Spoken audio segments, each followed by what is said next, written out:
Section 54 B, section 54 B बोलता है कि आपको कैपिटल गेन हो रहा है। आपको क्या हो रहा है? Capital gain. किस चीज को ट्रांसफर करके? एग्रीकल्चर लैंड को। तो अगर आप अपनी एग्रीकल्चर लैंड को क्या करेंगे? ट्रांसफर करेंगे और आपको कैपिटल गेन होगा, तो वो आप पैसा भी क्या करा सकते हैं? अपना एग्जम्प्ट करा सकते हैं। कौन से सेक्शन में एग्जम्प्ट करा सकते हैं? 54 बी के अंदर आप एग्जम्प्ट करा सकते हैं। आ जाओ, किस तरीके से दिया हुआ। सबसे पहला पॉइंट वही, कौन सा एसएससी करेगा? इंडिविजुअल एचयूएफ, कोई दिक्कत नहीं। उसके बाद कैपिटल एसेट ट्रांसफर, वहां पे लॉन्ग टर्म थी और यहाँ पे दोनों है, शॉर्ट टर्म हो या लॉन्ग टर्म हो तो भी चलेगा। फिर यहाँ पे अगर आप देखोगे तो 2 साल का यहाँ पे टाइम पीरियड कुछ लिखा है। वो 2 साल का मतलब क्या है कि जो आपकी एग्रीकल्चर लैंड है वो एग्रीकल्चर तभी मानी जाएगी जब आपने या आपके पेरेंट्स ने क्या किया होगा? उसके ऊपर एग्रीकल्चर एक्टिविटी की होगी। जिस दिन हमने बेची है उसके 2 साल पहले लिखा हुआ है 2 years immediately preceding the date of transfer। इधर देखो, तो बेची मान लो 26 जनवरी को, तो उससे 2 साल पीछे चले जाओ और जाके ये चेक कर लो क्या आप उसके ऊपर एग्रीकल्चर एक्टिविटी कर रहे थे। अगर आप नहीं कर रहे थे तो क्या आपके पेरेंट्स कर रहे थे? उसी जगह से अगर एचयूएफ की है तो एचयूएफ फैमिली कर रही थी या नहीं कर रही थी? अगर वो कर रही थी तो आप यहाँ पे 54 बी की अजम्पशन ले पाएंगे। अगेन यहाँ पे भी क्या बोला गया है? परचेज 2 साल, यहाँ पे 2 साल का टाइम पीरियड, मतलब कि जिस दिन वो एग्रीकल्चर लैंड बेचोगे उसके 2 साल के अंदर अंदर आपको एक नई एग्रीकल्चर लैंड खरीद लेनी है। मतलब समझ गए ना? एग्रीकल्चर लैंड बेची, खरीदी एग्रीकल्चर। और अगर एग्रीकल्चर ही खरीदी तो जाके हम यहाँ पे एलिजिबल कर पाएंगे, अदरवाइज हम यहाँ पे एलिजिबल नहीं कर पाएंगे। अमाउंट ऑफ एजम्पशन वही सेम है। अमाउंट कितना इन्वेस्ट कर रहे हो, कितना लॉन्ग टर्म कैपिटल गेन हो रहा है, विच एवर इसके ऊपर। टाइम पीरियड वही 3 साल का लॉक इन टाइम पीरियड है। वही कैपिटल गेन अकाउंट स्कीम जो 54 में मिली थी वो इसमें भी मिलेगी, मतलब कि वो लास्ट डेट आप निकाल लो। खत्म हो गया ये सेक्शन, ठीक है। फिर इसका हम प्रैक्टिकल क्वेश्चन दिखाता हूं मैं। हर सेक्शन का प्रैक्टिकल क्वेश्चन है अपने पास।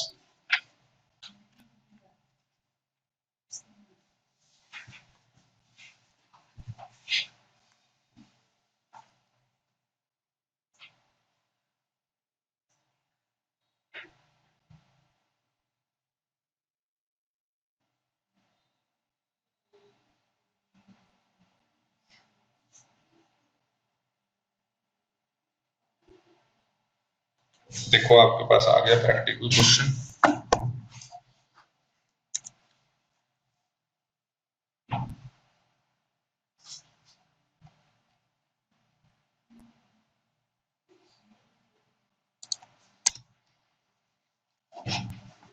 ये क्वेश्चन है प्रैक्टिकल।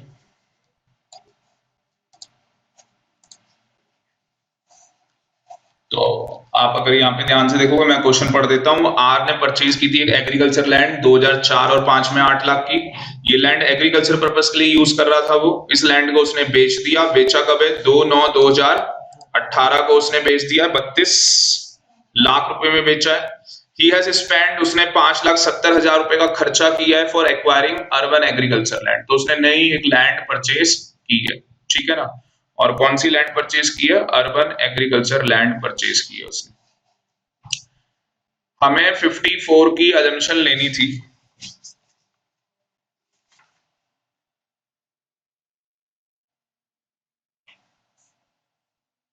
ध्यान से सुनना। अब यहाँ पे लॉ मेकर ने लिखा था एग्रीकल्चर लैंड। एग्रीकल्चर लैंड मैंने बताया था 2 होती है, रूरल और अर्बन। फिर मैंने कहा था कि जो रूरल एग्रीकल्चर लैंड होती है उसे कैपिटल एसेट नहीं मानते। अगर क्वेश्चन में ये दे दे कि ये रूरल एग्रीकल्चर लैंड है, जिसे बेच रहा है वो क्या है? रूरल एग्रीकल्चर लैंड है, तो कैपिटल गेन होगा ही। आप सीधे लिख के आ जाओगे सेक्शन 2 क्लॉज 14 लग जाएगा। ये कैपिटल एसेट ही नहीं है। तो अगर ये कैपिटल एसेट ही नहीं है तो कैपिटल गेन होगा ही नहीं। अगर ये इनकम होती है तो ये इनकम फ्रॉम फिर अदर सोर्सेस में आएगा, क्योंकि सैलरी इनकम नहीं है, हाउस प्रॉपर्टी है ही नहीं, पीसीपी है ही नहीं, कैपिटल गेन तो है ही नहीं, तो अदर सोर्स में जाएगा। कुछ बात समझ में आ रही है? अगर आप देखोगे लास्ट में बोला गया है, देखो 2 केस बोले गए। एक में बोला है जो पहले केस में लैंड बेच रहा है वो कौन सी है? अर्बन है। और दूसरे में जो लैंड बेच रहा है वो कौन सी है? रूरल है। एक बार देखो जो आपके पास सोल्यूशन आया है उसमें रूरल वाले का सोल्यूशन देखो क्या आया है। रूरल वाले के लिए सोल्यूशन क्या आया है? जो नेक्स्ट पेज पे जा रहा है क्या सोल्यूशन?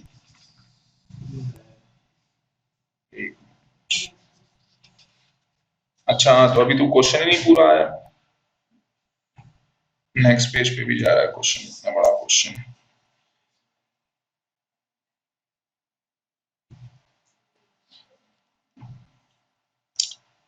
देखो जरा अब आ गया।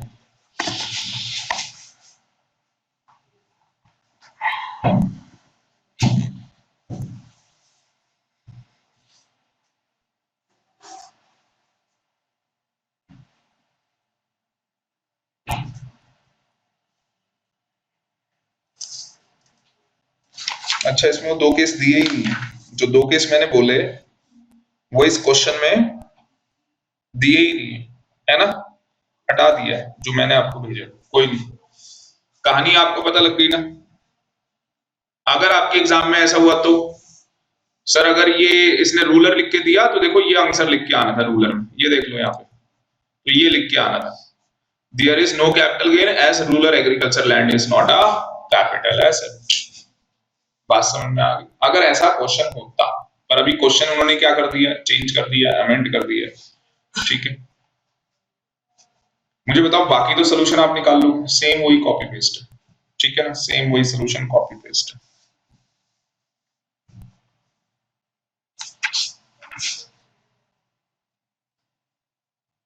अरे 54 मैंने कौन सा क्वेश्चन का डाल दिया ये, मैंने क्वेश्चन ही गलत डाल दिया यार। क्वेश्चन मेरे को 7.32 डालना था, ये कौन सा डाला है मैंने? 7 पॉइंट क्या है ये? 7.32 ही है।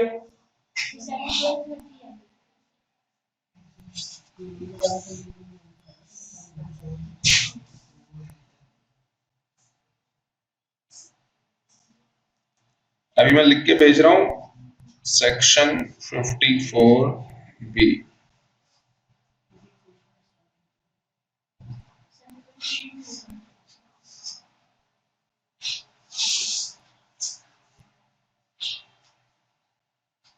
एक मैंने डिलीट कर दिया, ठीक है, अब सही आ गया। क्वेश्चन में बोला हुआ है, क्वेश्चन में बोला हुआ है कि अगर अर्बन होगी तो क्या होगा, रूरल होगी तो क्या होगा। आ गया ना आप? तो रूरल में देखो यही लिखा हुआ है, there is a no capital gain as rural agriculture land is not a capital asset under section 2 clause 14, ठीक है। बाकी अर्बन वाले का आंसर निकाल लोगे, ठीक है।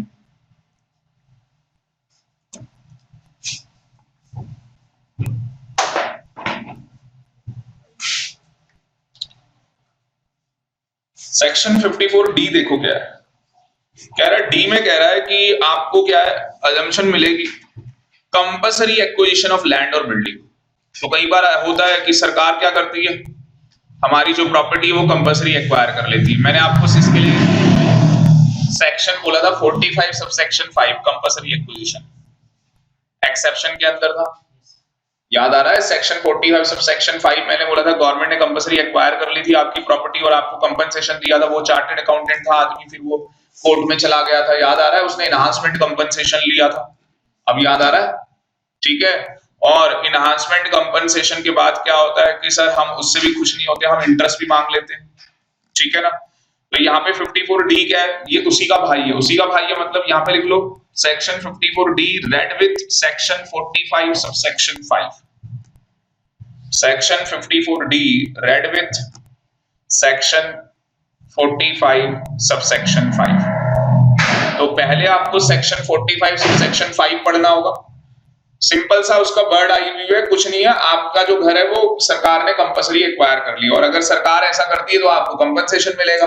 तो आप उस कंपनसेशन का पैसा 54D के अंदर क्या करा सकते हैं, एक्सेप्ट करा सकते हैं। और इसकी भी एक एक्सेप्शन है, मैंने कहा था कि 45 सबसेक्शन 5 लगेगा ही नहीं अगर सेक्शन 1037 की कंडीशन फुलफिल हो जाएंगी। तो आज देखते हैं सेक्शन 1037 भी क्या है, तो लिख लो इसकी एक्सेप्शन क्या है, सेक्शन 10 सबसेक्शन 37। और सेक्शन 10 सबसेक्शन 37 क्या है, वो कहता है 45 सबसेक्शन 5 अप्लाई ही नहीं होगा, अप्लाई नहीं होगा, कहानी खत्म। और सेक्शन 10 आपको पता है क्या है, अजम्पशन लिस्ट, ठीक है। तो पहले 54D देख लेते हैं, इसके बाद 1037 भी देख लेते हैं।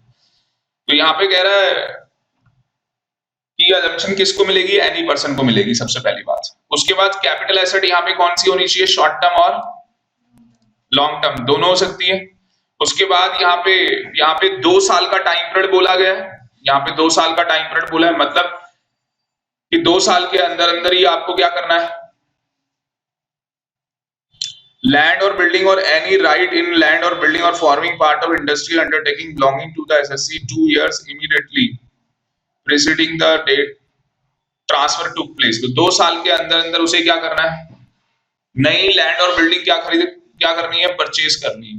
और जो नई लैंड और बिल्डिंग परचेज करेगा वो किस पर्पस के लिए यूज होनी चाहिए, उसी पर्पस के लिए यूज होनी चाहिए, ठीक है ना, जिस पर्पस के लिए वो पहले कर रहा था। बाकी बेसिक कंडीशन में वही आ गया, 3 साल कंस्ट्रक्शन के केस में आ जाएगा। तो मैं कहूंगा परचेज के केस में 2 और कंस्ट्रक्शन में 3 साल है, कंस्ट्रक्शन में 3 साल है। अमाउंट ऑफ एजम्पशन सेम है, लॉक इन पीरियड सेम है, capital gain account scheme same है, ये भी इसको मिलेगी। तो इसका भी एक क्वेश्चन है, वो मैं भेज देता हूं आपको, मैं दिखा देता हूं, इसके लिए आप कौन सी इलस्ट्रेशन करना। तो 7 ये वाली हमारी 7.31 जो आपको हैंडआउट मिलेगा, 7.31 किसकी है, 54D की, और 7.32 किसकी है, 54D। लिख लो अपने पास, ये अभी हैंडआउट मिलेगा, शुभम लिख लो, ये जो हैंडआउट मिलेगा उसमें 7.32 आपकी जो इलस्ट्रेशन होगी वो 54D के रिगार्डिंग होगी,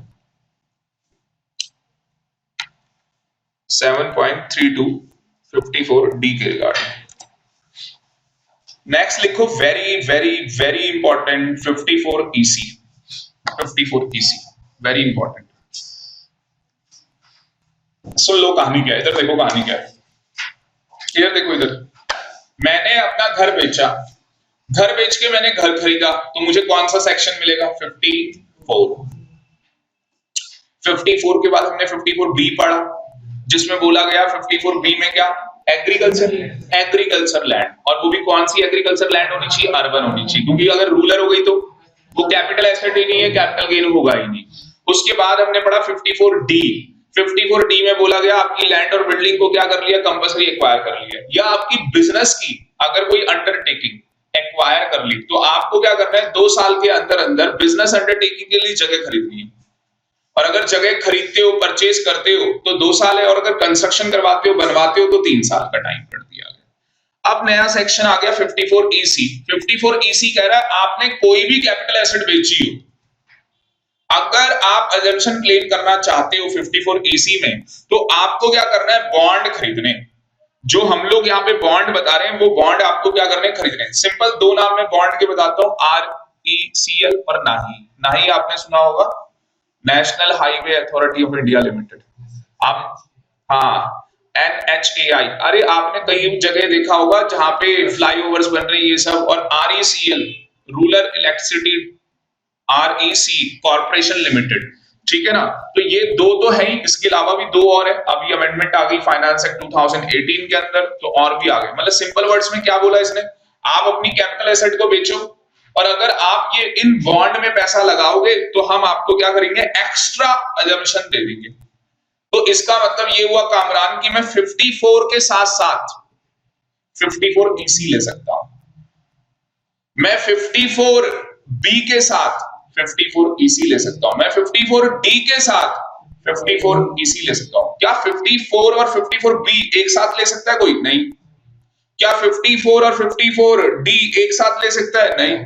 पर 54 के साथ 54EC चलेगी, 54D के साथ EC चलेगी। मतलब ये किसी के साथ ले लो, जो पैसा आपके पास फालतू बच गया, वो 10,000 रह गए थे ना, 10,000 के बॉन्ड खरीद लेता, नहीं के अजम्पशन मिल जाती, वो 10,000 टैक्सेबल हो गया था। अगर मैं रिटर्न की डेट से पहले पहले बॉन्ड खरीद लेता तो मेरे को क्या होता, वो 10,000 की भी अजम्पशन मिल जाती, जबकि मेरी वहां पे लिमिट रहती थी, मैं नहीं लगा पाया पैसा, लगाया तो बाद में लगाया वो स्टेट के अंदर अंदर। तो यहाँ पे क्या बोला है, देखो ये किसके लिए एलिजिबल है, एनी पर्सन, मतलब कंपनियां भी ये काम कर सकती है, ठीक है। उसके बाद यहाँ पे कैपिटल एसेट ट्रांसफर कौन सी होनी चाहिए, लॉन्ग टर्म ही होनी चाहिए, ठीक है ना, यहाँ पे लॉन्ग टर्म ही बोलिए। Such asset can be depreciable head for not more than, ये कोई पढ़ने की कोई वो नहीं है। बस यहाँ पे ये लाइन अंडरलाइन कर लो कि जो एजम्पशन मिलेगी वो 50 लाख से ज्यादा की नहीं मिलेगी। 50 लाख मैक्सिमम लिमिट है, 50 लाख से ज्यादा की नहीं मिलनी है आपको। अब यहाँ पे देखो कौन कौन से बॉन्ड आपको खरीदने हैं। एक तो नाही हो गया, फुल फॉर्म बोल दो क्या। दूसरा RECL, बोल दो सारे, बोलो एक बार दोबारा बोलो दोनों की फुल फॉर्म। पहला नाही बोलो, ठीक है। दूसरा, ठीक है। और तीसरा है notified by central government in this behalf. तो सेंट्रल गवर्नमेंट ने जो किया है बॉन्ड नोटिफाइड की है, उसमें आप क्या कर सकते हो, पैसा लगा सकते हो। सेंट्रल गवर्नमेंट ने एक बॉन्ड के लिए बोला है कि आप Indian railway finance corporation limited का बॉन्ड खरीद सकते हो, उसमें आप पैसा लगा लो, ठीक है जी। और एक और यहाँ पे बोला हुआ है, इसकी स्पेलिंग सही नहीं है, पावर आएगा वो, जेड कर दिया उसको।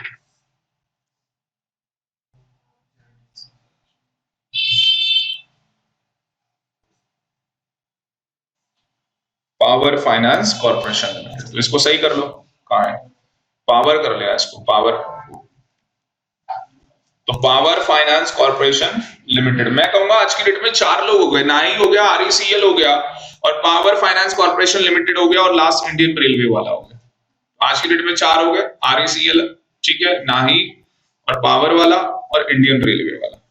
इनके बॉन्ड में आप पैसा, असली में मोदी जी चाहते हैं कि रेलवे के अंदर और पैसा आए, ठीक है ना, तो वो इन्होंने इसलिए बॉन्ड निकाल दिया। और ये पैसा कितने टाइम पीरियड में इन्वेस्ट करना है, वो एक सबसे इंपॉर्टेंट चीज है। 6 महीने के अंदर अंदर ये पैसा इन्वेस्ट कर देना है। 6 महीने देखना कहीं पे लिखे हैं, हाँ वो भी बताता हूँ कहां से स्टार्ट होगा। देखो कहीं पे 6 महीने लिखे हैं,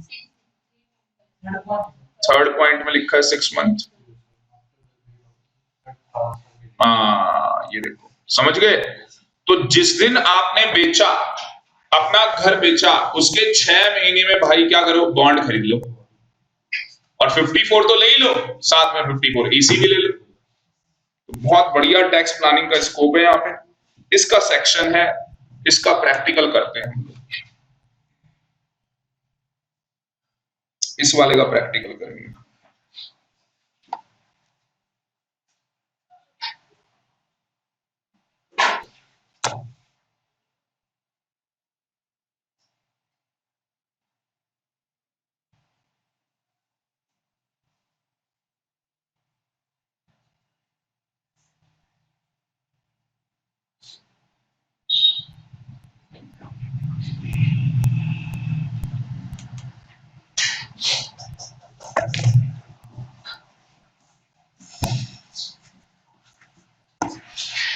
देखो आपके पास प्रैक्टिकल क्वेश्चन आ गया इसका।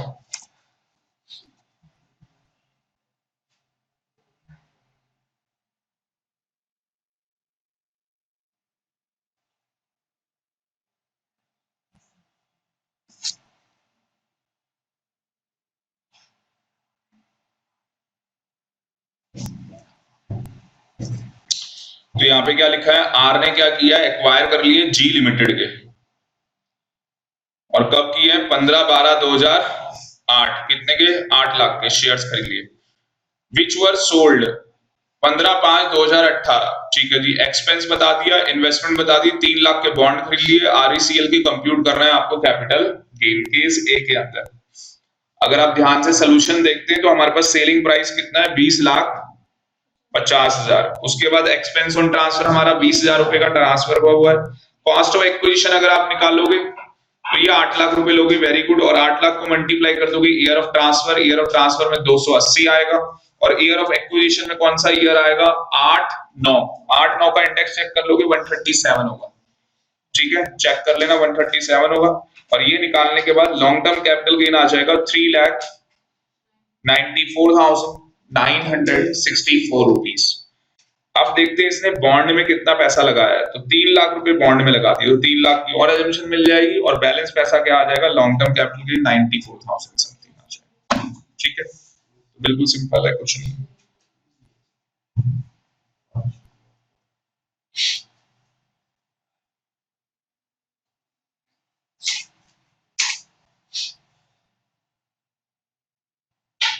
अब इसमें क्या हुआ, इसने एक चालाकी की।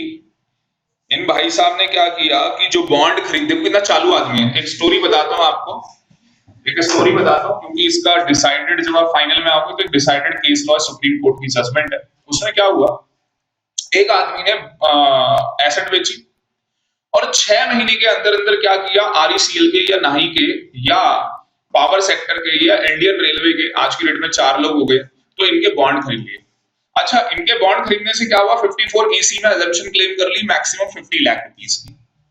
उसने क्या किया, बैंक के पास गया, बैंक को बोला मेरे पास ये बॉन्ड है, आरईसीएल नाही इन सबके मेरे पास बॉन्ड है। कितने के बॉन्ड है, मेरे पास 50 लाख के बॉन्ड है। अब मेरे पास 50 लाख रुपए के बॉन्ड है, आप मेरे को 20 लाख रुपए का लोन दे दो, तो दे ही देगा।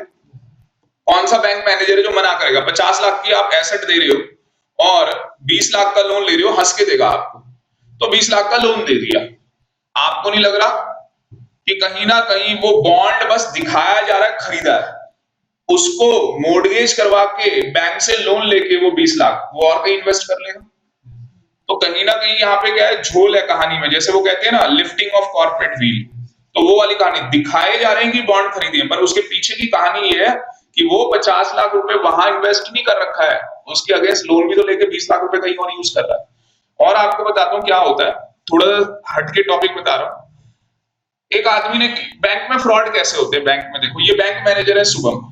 अब मुझे फ्रॉड करना है, बहुत आसान है। असली मैं ये काम नहीं करने वाला हूं, इसे आपको बता रहा हूं, कहीं आपको लगे सर, कई बार बच्चे अगर आप बताते इस तरीके से।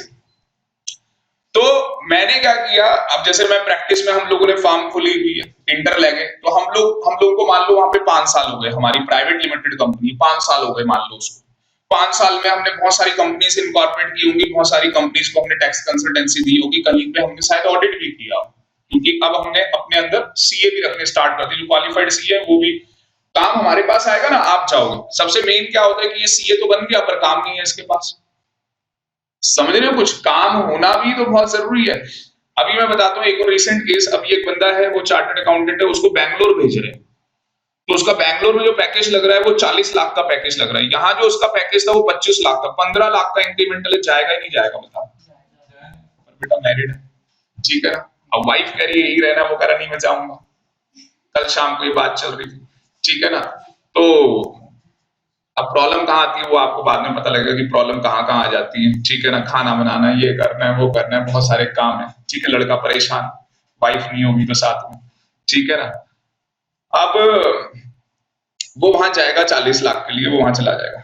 मेरे को कितना अच्छा लगा सुन के कि जो उसकी कंपनी है 1 लाख रुपए उसे ट्रांसपोर्टेशन का खर्चा दे रही है। मतलब समझे कि जो उसका घर का सारा सामान है, यही गुड़गांव में रहता है वो बंदा, सारा जो यहाँ पे उसका सामान है, घर है पूरा, किचन की भी आइटम होती है बहुत सारी, वो सारा सामान फ्री ऑफ कॉस्ट ही चला जाएगा। 1 लाख रुपए मिलेंगे उसके। उसने क्रैक मूवर से पता किया था, जो ये ट्रांसपोर्टेशन वाले, उनसे पता किया था, तो वो कहते हैं कि आपका जितना सामान है वो तो 40,000 रुपए में चला जाएगा आराम से। तो बताओ कंपनी कितना अच्छी मतलब फैसिलिटी दे रही है आपको। आपको बस क्या करना है, उसका बिल दिखाना है, वो सारा पैसा आपको रिइंबर्स हो जाएगा। उन्होंने मैक्सिमम लिमिट रख ली 1 लाख रुपए, तो हम आपको दे देंगे, ठीक है। तो वो एक कहानी अलग थी। दूसरी जो हमारी कहानी थी वो क्या थी कि सर हम लोगों ने क्या किया, एक कंपनी बनाई, 5 साल काम किया, कंपनी में बहुत सारी ट्रेडिंग एक्टिविटीज हुई होंगी, लेन देन हुआ होगा ना कंपनी के अंदर बहुत सारा। हम शुभम के पास गए, शुभम क्या है बैंक मैनेजर है। हमने शुभम को कहा कि सर क्या करो, जो हमारी प्राइवेट लिमिटेड कंपनी है 2 लाख का, 2 करोड़ का, सॉरी 2 लाख तो बहुत कम होते हैं, 2 करोड़ भी कम होते हैं, 10 करोड़ का आप हमें क्या करो लोन दे दो। अब ये बैंक मैनेजर है, ये कहेगा कि 10 करोड़ का लोन किस चीज पे दूं, 10 करोड़ का लोन किस चीज पे दूं। तो सर 10 करोड़ का जो आपको लोन देना है वो हमारे किस पे देना है, जो हमारा स्टॉक है, जो क्या है हमारा स्टॉक, और असली में हमारे पास इतना स्टॉक ही नहीं है।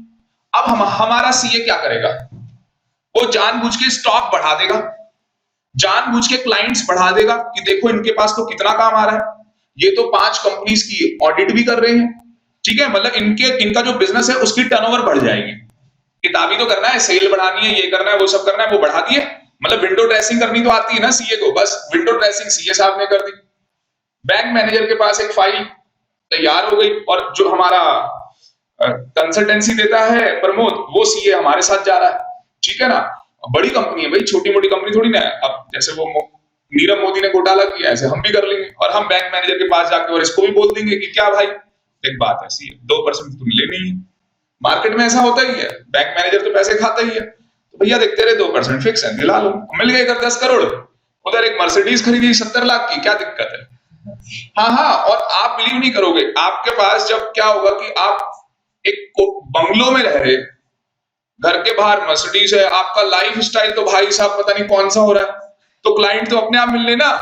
आप किसी कंपनी में जाओगे, पता लग रहा है उस कंपनी के डायरेक्टर के पास मर्सिडीज नहीं है, ठीक है, वो बेचारा 10 लाख की होंडा सिटी में घूम रहा है और आप मर्सिडीज लेके आ रहे हो 70 लाख की, और 6 महीने बाद आप 2.5 करोड़ की गाड़ी लेके आ रहे हो। वो भाई कितना बड़ा आदमी है, आप सोच के देखो ना। क्योंकि क्या होता है कि जो हमें ऑन फील्ड होता है ना, वहां तो दिखावा ज्यादा होता है।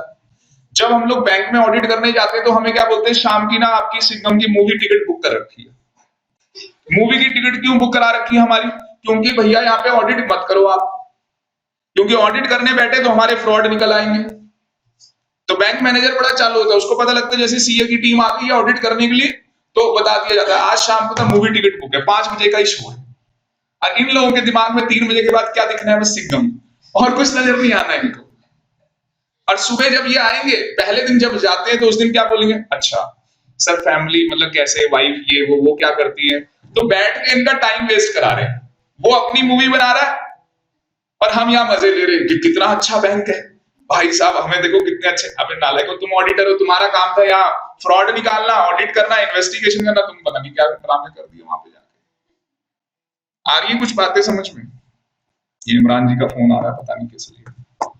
वो इमरान, तो कहानी कुछ समझ में आ रही है, लोग कैसे कैसे लोन ले लेते हैं। मुकेश जैसा, अंबानी जैसा आदमी है, आज वो कंपनी बनाएगा, आज कल लोन मिल जाएगा 100 करोड़ का, 100 करोड़ का लोन मिल जाएगा। बैंक मैनेजर आएगा, वो कहेगा मुकेश अंबानी कंपनी क्या कर रही है, आजकल बिल्डिंग बना रही है, बिल्डिंग तो कोई बन ही नहीं रही है, और एक आर्टिफिशियल बिल्डिंग के ऊपर 10 करोड़ का लोन, 100 करोड़ का लोन दे दी। बिल्डिंग कोई नहीं बन रही। जैसे मान लो आपकी सेटिंग है, आप गए, मैंने जी क्या बोलते हैं अपना ना घर बनाने के लिए लोन लिया 50 लाख। आप तो कोई घर बना ही दे, वो तो असली में क्या है, बंदा जो देखने के लिए आता है इन्वेस्टिगेशन, उसने अप्रूव कर दिया, हाँ बैंक मैनेजर भी मिला हुआ सब। ऐसी फ्रॉड एक से एक फ्रॉड देखा है। अब आप देखो क्या हो रहा है। तो टैक्स में भी सीए वाले बहुत फ्रॉड करवाते हैं। हर आदमी जो पैसे कमाता है, अब अभी नोटबंदी हुई थी, कितने लोगों ने अपना ब्लैक व्हाइट में करवाया और खुलेआम चल रहा था। पीछे से जिन लोगों की सेटिंग थी, जो लोग बैंक में काम करते हैं, जो लोग अच्छी कंपनीज के अंदर अच्छी पोजीशन में, जैसे हमारी, मैंने बताया मेरा जो मतलब मेरी जो साली है, उन्हीं का हस्बैंड वो भी सीएम है, वो भी सीएम है। वो तो भाई सीधे पीछे बैकडोर से एंट्री होती थी, बैंक के मैनेजर के साथ ही बैठता था सीधे। और अभी भी जैसे क्या होता है, कोई नया नोट आता है, कहता है देखो मेरे पास गड्डी पड़ी। मैं भाई तेरे पास तो पड़ी होगी, तुम तो सीधे बैंक मैनेजर के साथ ही बैठते हैं। अभी 100 रुपए का मेरे ख्याल से सिक्का आना है, तो वो आ जाएगा, मैं उसके घर जाऊंगा, देखो मैं सिक्के लाया, ये कर रहा हूं, आप भी एक ले लो, ठीक है ना। तो ये थोड़ा क्या है कि जो सीए कर रहे हैं बच्चे, वो लोग जब ट्रेनिंग में जाए तो चीजों को सीखें। ये नहीं कि वहां मूवी, आज तो मूवी देखूंगा, कल मेरा डिनर है, वो पूरा शेड्यूल बना के रखा होगा आपका, तो आपने जाके सीखना है चीजों को, ऐसे टाइम पास नहीं करना है। टाइम पास कर लिया, बाद में सजा मिलेगी आपको।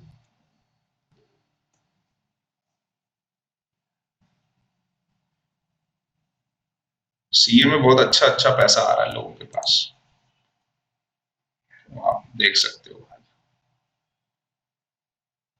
और गर्ल्स के लिए सीए में बहुत अच्छा है। आप पता है क्या करो, ट्रेनिंग तो आप सिंपल कर लो, पर जैसे ही आपका डिग्री आ जाए, आप सीधे जो बड़ी ऑडिट फर्म्स हैं, जैसे डिलॉइट आपने नाम सुना होगा, ईएनवाई तो आपने नाम सुना ही है, ठीक है ना।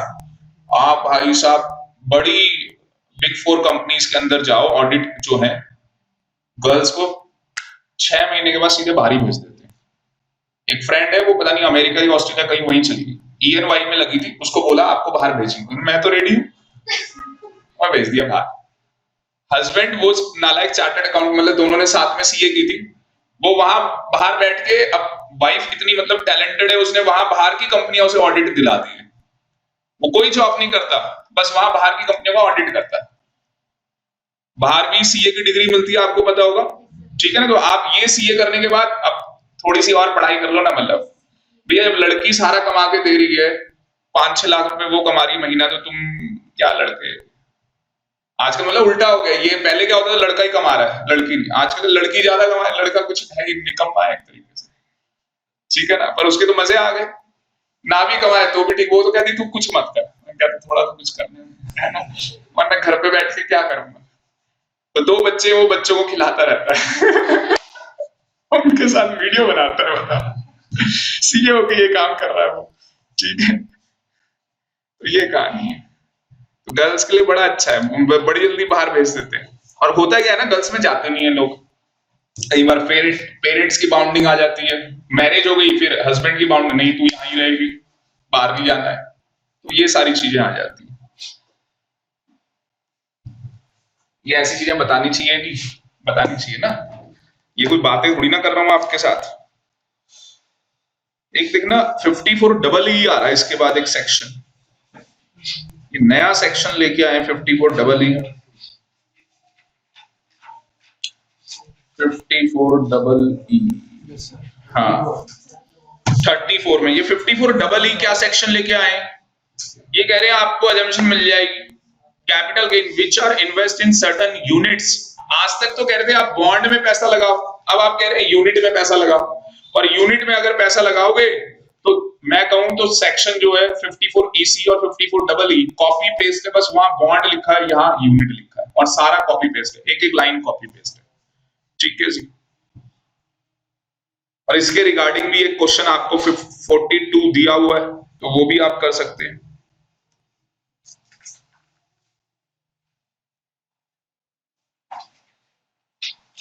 अगला है 54F, ये बड़ा इंपॉर्टेंट है 54F। 54F में क्या लिखा है देखो ध्यान से, ये सेक्शन 54 का उल्टा है। किसका उल्टा है? 54 का। 54 में क्या कर रहे थे, रेजिडेंशियल घर बेच रहे थे और खरीद भी रेजिडेंशियल रहे थे। यहां क्या हो रहा है, रेजिडेंशियल नहीं, यहां रेजिडेंशियल को छोड़ के कुछ और बेच रहे। देखो लिखा होगा वर्डिंग में, capital gain on the transfer of certain capital asset not to be charged in case of investment in residential house। Line कहां से पढ़ाऊं जहां से आपको बहुत बेटर समझ में आ जाए। हाँ ये लिखा है ना, कैपिटल सेकंड पॉइंट में, कैपिटल एसेट ट्रांसफर, कौन सी कैपिटल एसेट ट्रांसफर की है, any long term capital asset not being residential house. समझ गए ना, बड़े बड़े अक्षरों में लिखा है कि भैया रेजिडेंशियल नहीं बेच रहे, रेजिडेंशियल को छोड़ के कुछ भी बेच रहे। लिख लो ना, हमने अपनी ज्वेलरी बेच दी, हमने अपने शेयर्स बेच दिए, ठीक है। तो हमने क्या किया, यहाँ पे रेजिडेंशियल घर नहीं बेचा, उसके अलावा हमने अपनी कॉमर्शियल बिल्डिंग बेच दी, ये आ जाए, हमने अपने बॉन्ड बेच दिए, यूनिट्स बेच दी। तो हम लोग पर वो सब बेच के खरीदना क्या है, रेजिडेंशियल। अब 2 सेक्शन हो गए रेजिडेंशियल के, एक 54 हो गया, इधर देखो तनिष, इधर देखो, एक तो रेजिडेंशियल के लिए 54 हो गया और एक रेजिडेंशियल के लिए 54F हो गया। पर जो 54 है वो कहता है बेचोगे रेजिडेंशियल, खरीदोगे रेजिडेंशियल। ये कहता है कि बेचना नहीं है रेजिडेंशियल, पर खरीदना रेजिडेंशियल है। क्वेश्चन बनता है, क्या 54 और 54F साइमल्टेनियसली क्लेम किए जा सकते हैं? क्या कोई एसएससी दोनों क्लेम कर सकता है? जैसे 54 और 54EC कर सकता है, 54EC और 54EE भी कर सकता है आज की डेट में। पर क्या कोई 54 और 54F दोनों कर लेगा? नहीं कर पाएगा। प्रमोद कह रहा नहीं, हो ही नहीं सकता ना, क्यों? रेजिडेंशियल बेचा, रेजिडेंशियल खरीदा। अब अगर बेचा रेजिडेंशियल है तो 54F लगेगा ही नहीं। इसका मतलब कि ये, हाँ ये दोनों क्या है, ये बोलते हैं कौन है, नेवला और कौन होता है जिसकी, सांप। ये नेवला और सांप है ये सेक्शन।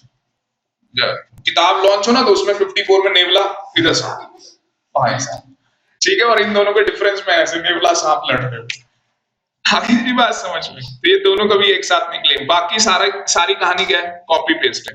बस एक चीज यहाँ पे देखो, अमाउंट कितनी आप क्या कर सकते हो, ये देखो कितना पैसा आप एग्जम्प्ट करा सकते हो। तो कितना पैसा आप एग्जम्प्ट करा सकते हो, जो आपका कैपिटल गेन है वो मल्टीप्लाई में नई एसेट कितने की खरीदी और नीचे आएगा नेट कंसीडरेशन। नेट कंसीडरेशन का मतलब क्या है? Full value of consideration minus में एक्सपेंस ऑन ट्रांसफर, बस वो माइनस कर देना। तो इसका एक क्वेश्चन है बढ़िया सा, वो क्वेश्चन आप लोग करना 43 जाके।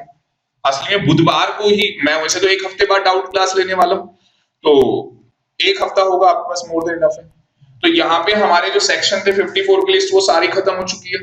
अब इक्का दुक्का चीज रह गई इसमें, जैसे कि मुझे ये बताना है कि आप डिवेंचर बेचोगे और अगर आपका डिवेंचर का period of holding long term है तो भी इंडेक्सेशन नहीं होगा। एक सेक्शन है 50B स्लम सेल, वो कराना है। मतलब कि मेरे हिसाब से आधे घंटे का भी चैप्टर नहीं रहेगा, बट हम जल्दबाजी नहीं करेंगे। हम नेक्स्ट क्लास के अंदर क्या करेंगे, नया चैप्टर स्टार्ट करेंगे और कहीं ना कहीं टाइम निकाल के वो आधे घंटे में इसको खत्म कर लेंगे। ठीक है, तो अभी के लिए इतना ही। Thank you very much. आप लोग को ये कैमरे के लिए होता है, आपको पता ही है।